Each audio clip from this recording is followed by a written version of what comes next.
نحمده ونصلي على رسوله الكريم اما بعد فاعوذ بالله من الشیطان الرجیم بسم اللہ الرحمن الرحیم۔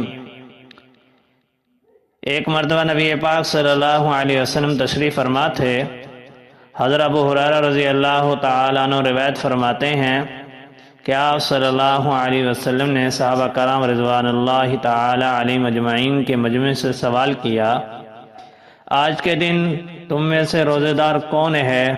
صحابہ کرام رضوان اللہ تعالی علیہم اجمعین کے پورے مجمع میں سے حضرت ابوبکر صدیق رضی اللہ تعالیٰ عنہ کھڑے ہوئے اور عرض کیا، میں روزے سے ہوں۔ نبی پاک صلی اللہ علیہ وسلم نے پھر پوچھا، آج تم میں سے جنازے کے پیچھے کون چلا؟ پھر حضرت ابوبکر صدیق رضی اللہ تعالیٰ عنہ نے عرض کیا، میں چلا۔ پھر نبی پاک صلی اللہ علیہ وسلم نے پوچھا، آج تم میں سے محتاج کو کھانا کس نے کھلایا؟ اس پر بھی حضرت ابوبکر صدیق رضی اللہ تعالی عنہ نے کہا، میں نے۔ رسول پاک صلی اللہ علیہ وسلم نے پھر پوچھا، آج تم میں سے بیمار کی عیادت کس نے کی؟ اس پر بھی حضرت ابوبکر صدیق رضی اللہ تعالی عنہ کھڑے ہوئے۔ اس کے بعد رسول پاک صلی اللہ علیہ وسلم نے فرمایا، جس شخص کے اندر یہ چار اوصاف جمع ہو جائیں وہ جنت میں داخل ہوگا۔